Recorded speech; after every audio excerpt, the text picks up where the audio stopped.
I thought I'd do a little bit more filming before I go home. Now this is some of my thyme. Now I've got several little bushes here of different varieties. What the varieties are, I cannot remember. I bought them a long time ago. I have no idea what they are. But they need to be moved because this area is going to be wood chipped, and I'll probably have some pots around here instead because the entrance of the new chicken run will be kind of in this area. So I need to move all the strawberries and I need to move all the thyme bushes. Now this area is massively shaded because of this shed through most of the summer, so it's not been the greatest growing area. Well, the strawberries have done really well to grow the plants, all the fruit rotted. And because we're on a slope, all the water drains down the allotment and sits in this kind of area. So this area is a very wet area. Probably perfect for growing celery and things like that. But for this year, we're going to take this bed away. We just have nothing but issues with either rotting or mould growth because it's just far, far too wet. And we never know what kind of summers we're going to have here in the UK. So at this time of year, it's time to actually remove or move about some of these plants or herbs that you've got here at your allotment that you've decided needs a better area. Now these kind of herbs and things like this prefer a more of a free draining soil, somewhere where they're not going to sit waterlogged. And we lost our rosemary, our bay, and some of our other herbs that we had in this bed last year and the year before, actually thinking about it. So this is going to go to the very top of the allotment. So I'm going to crack on and move these now.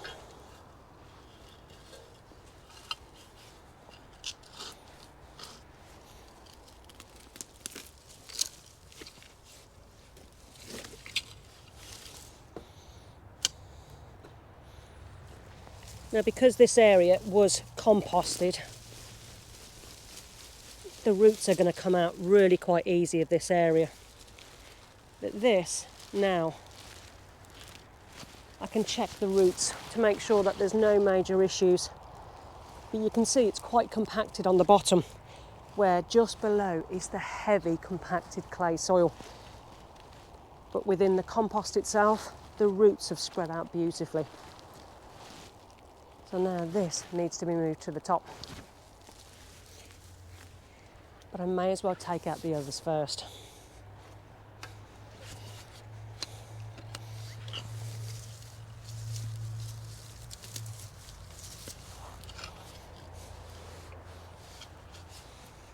Now at the top of the allotment, I want to do more of the herbs in that one bed.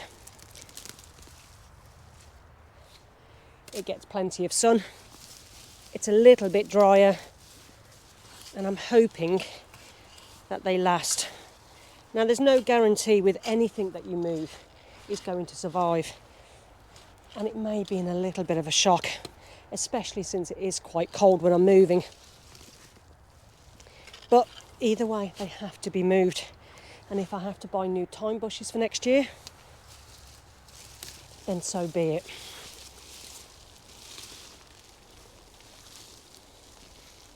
Now I'm trying not to damage the root as much as possible, and I think I've actually managed not to cause any major damage. So let's get these at the top of the allotment.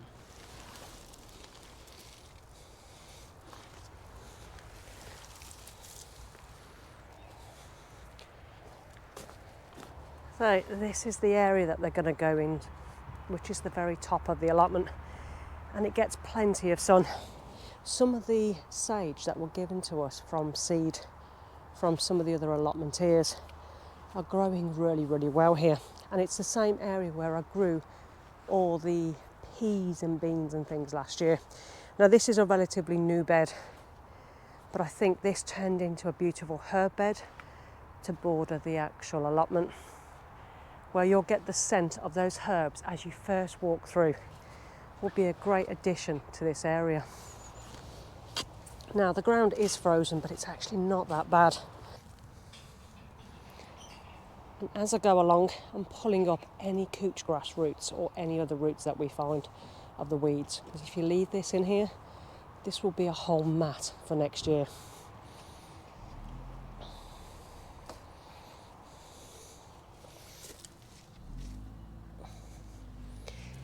Now, because these are actual proper full-grown shrubs, what I'm going to do is get them as deep as I can before I hit that bottom layer.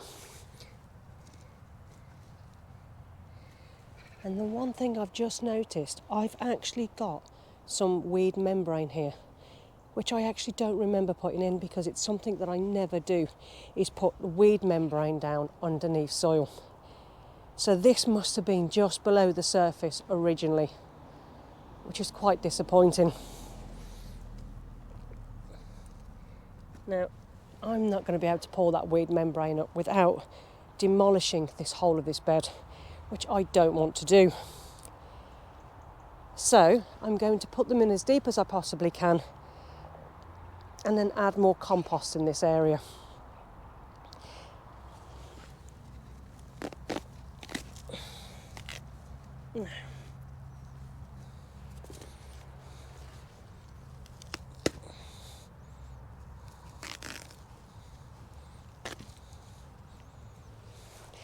So what I'm going to do, which is probably the easiest way without destroying this bed, is actually just tear a hole through that weed membrane and actually just dig out what I need. Now, it doesn't actually have to be that deep, thankfully, but I want to be able to bury it as deep as what they actually came out of. Now, as you can see, it's quite clayey soil underneath. And this allotment is an ongoing project. I've even got strawberries within this plant.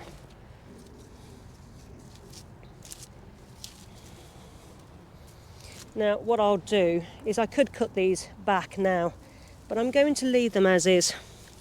All this brown dying matter can be cut back and that can be all taken off. That's not needed, and it will leave the greener shoots going forward. But where my secateurs are, who knows? I'll find them after I've actually planted. Now, that size hole was actually quite good.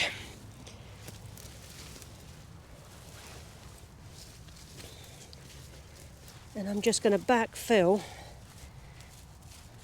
with this soil and compost mix.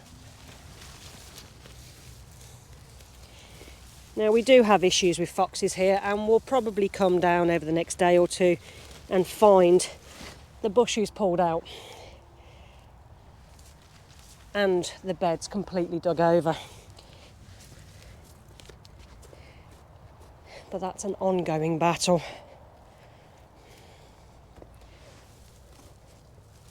Now, I've got nothing against foxes.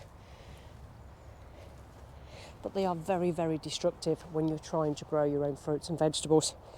And even worse so when you're relying heavily off certain crops. If you're trying to become a little bit more self-sufficient. If you're just growing for fun, losing a few plants or losing certain amounts of veg, you can kind of take it on the chin. But when you're heavily relying off that food, foxes really do become a major issue on the plots.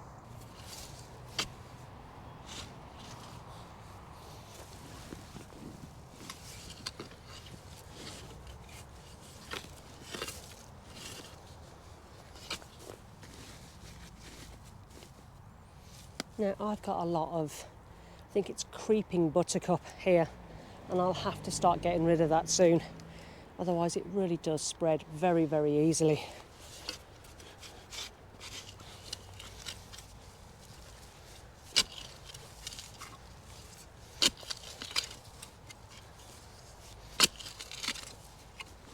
Now, this area's had a really nice layer of new compost already. But you could backfill these holes with some compost too, to give it even more nutrients. but I think these will manage as is.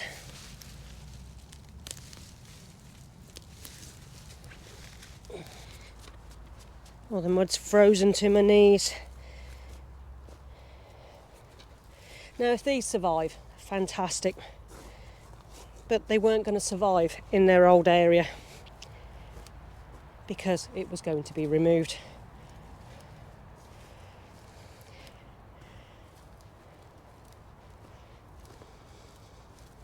This particular one doesn't need so much clearing up a little bit, really.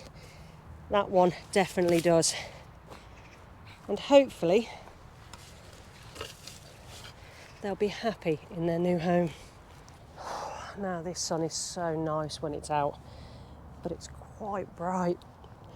So, my other job for today of transferring are these raspberry canes that I took out my garden earlier in this year. Now, basically with raspberry canes, I think once you've got them, you never need to buy new again. You can literally take out the suckers that will spread from the main plant, just pop them in any soil and they'll root and they'll grow. Now, my intention was to always put these into the ground, but I had to wait until we had enough compost to do this last little bit of bed. And as you can see, all the nasturtiums that we had here have now all died back. The frost has got to them, but there is probably thousands of nasturtium seeds in these beds for next year. Now, if they survive the winter and the cold, then that's great. But these were actually from nasturtium seeds that had been dropped later in the season that actually started to sprout and to actually try to grow. But of course, it was far, far too late in the season for them. So any seeds left in here, if they overwinter fine, these will grow fantastic for next year. So with these canes, there's quite a few little canes in here. Now, I have not got my gloves on, so I'm going to probably be a little bit rougher with these than I would do normally.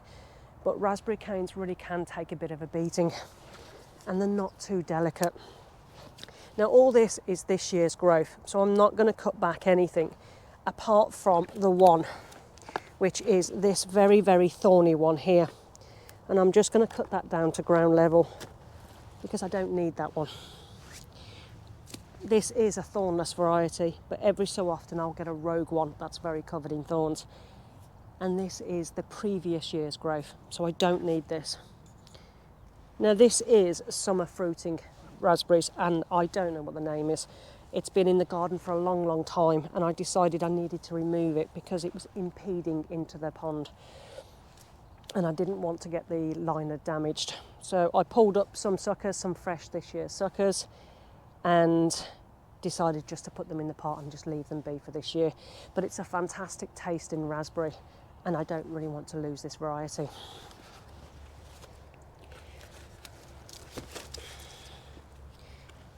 Now, because I've left this a little bit too long, you can see all the roots coming out the bottom. Now, if you leave any of these roots in the ground when you're moving raspberries, this will actually probably grow into a raspberry. In fact, any of these little roots here, I've had grow new raspberry canes. So it really is something that you can't really fail at. I'm going to see if I can actually just tip this out.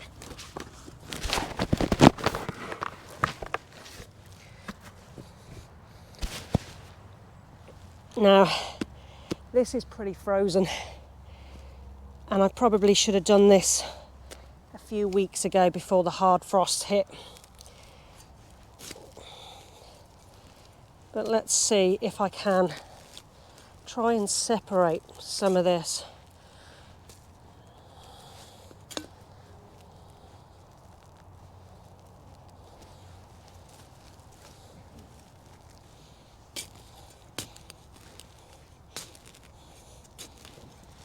Now, all this soil is going to go back into this bed, so it doesn't really overly matter. But being frozen is impeding it somewhat. Now, at this time of year, they'll be dying back. But actually, on this one, on this one, I've actually got some new green growth. So I'll make sure that that's buried and protected. Now this has been massacred. I've just pulled this out, but it actually will carry on growing. I'm not worried in the slightest. Now this area's had a really, really good feed over the last couple of months, and there's been lots of organic matter added into this area. So I'm pretty sure that these will be fine. Now you can buy raspberries at this time of year. That's bare rooted, which obviously are very, very easy to grow and much cheaper to actually buy at this time of year as well. Now I could have just left this in the pot to grow for next year, but I keep getting ants' nests. So that is my canes that I've got left. Now some of the soil from the pot I'm actually just going to leave on the surface, because any soil or any stuff, anything like that will just help build up this actual little bed. But now I'm just going to get these in.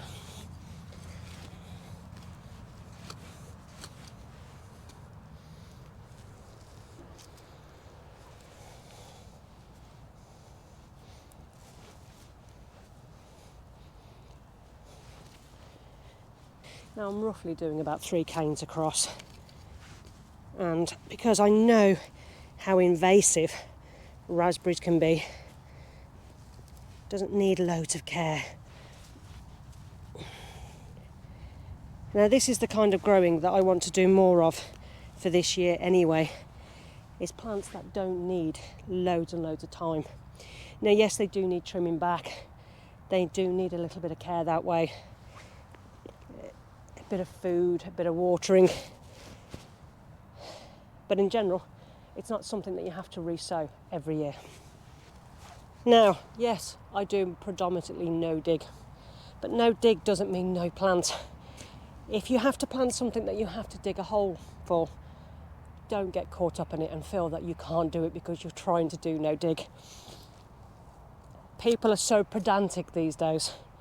You're just literally disturbing the soil as least as possible by maybe using a rotavator or other things like that on a regular or semi-regular basis. But obviously you do have to dig when you're replanting things like this. You're just being respectful of your surroundings.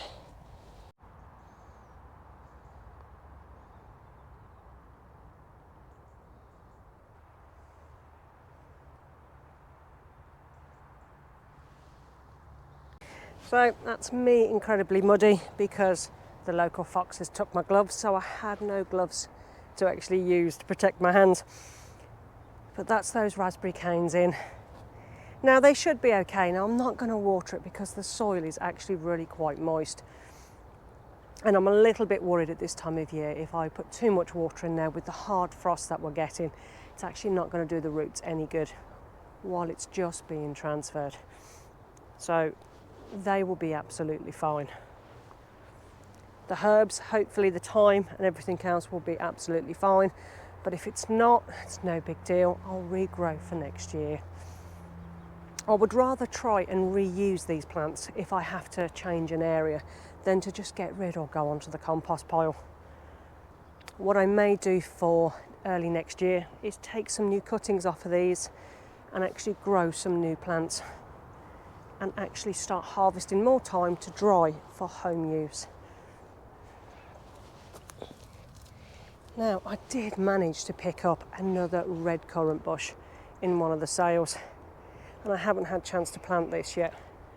And I'm not 100% sure how it's going in because this whole one side is actually getting changed quite a lot.